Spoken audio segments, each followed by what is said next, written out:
Hi, welcome to Knit with Hannah. I'm Hannah. Today we're talking about choosing yarn for knitting, specifically choosing knitting yarn in pairs of colours.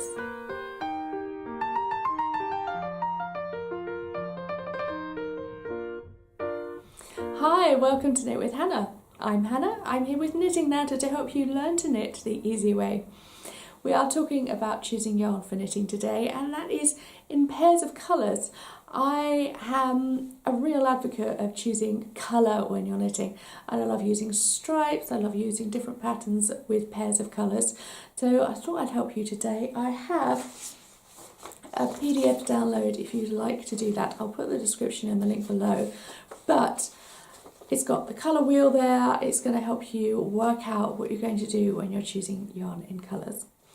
So if you've watched a few videos, maybe you haven't subscribed yet, well, do subscribe. There's a little button below.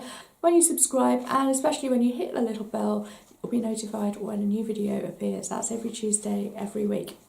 So we are talking colours in pairs. And if you use the colour wheel, which is this lovely little wheel where all the colours seem to go around in a rainbow, they just sit next to each other very nicely in neighbours. And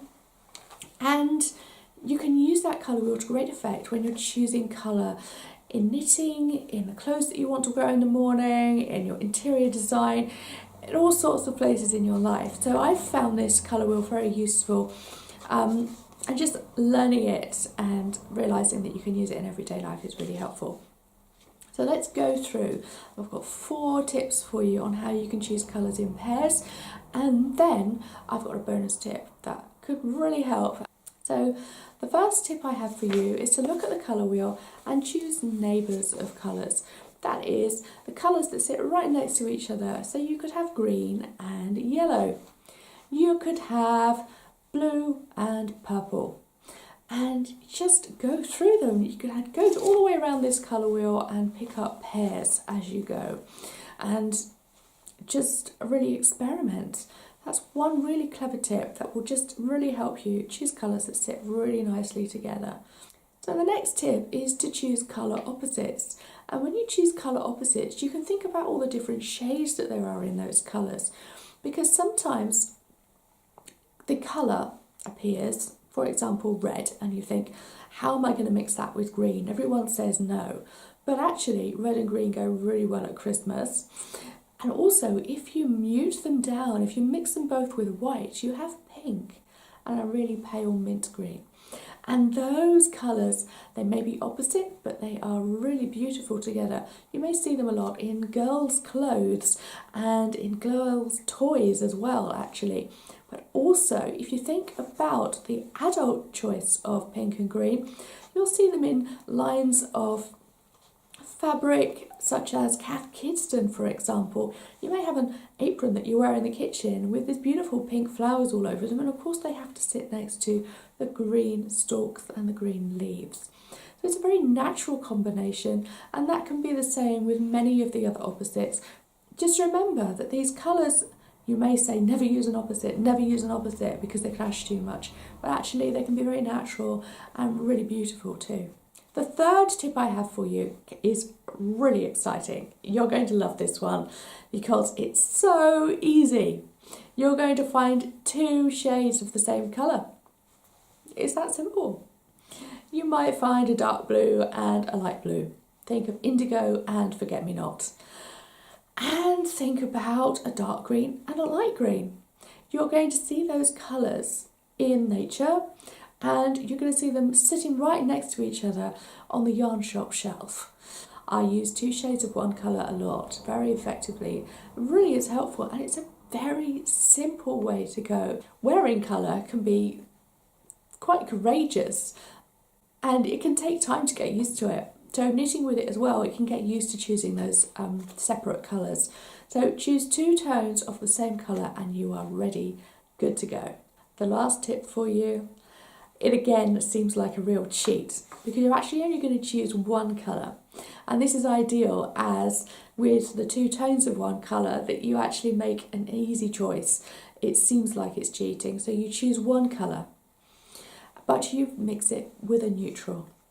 So you can choose white, You can choose a mushroom grey, you can choose beige, you can choose black, and a lot of the time I decide that navy is a neutral as well, a really dark indigo blue.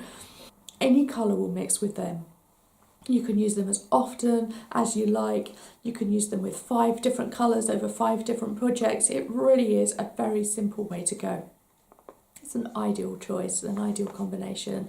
So, for example, you could have mushroom, browny, beige colour and orange. You could have white and yellow, a really beautiful summery mixture. So let's just think about those colours and how simple they can be. Let's not make it too difficult for ourselves. Do you like those 4 tips? Give me a thumbs up if you do. So we've gone through those 4 tips. I promised you a bonus. Now this bonus tip is that yarn manufacturers sort themselves out. They know what they're doing. They're designers. So they play with colour all the time. They know what they're doing. If you see a new collection of yarn, the new summer shades have come out. Go and pick 2 of them. They're supposed to go together. The designers have decided that. They've made it easy for you. It's that simple. And I've done this a lot. I've gone to a store, I've said, that's really interesting. I never thought those colours would go together. It's the same yarn, it's the same brand, it's the same season of colours choices. So I'm just going to try it. And I can choose 3 or 4 colours from the same little collection of yarn, and they work so well together. And they're probably colours that I wouldn't have thought of using myself, but someone else has chosen for me, so I just go for it. You can be that brave because someone else has done the job for you.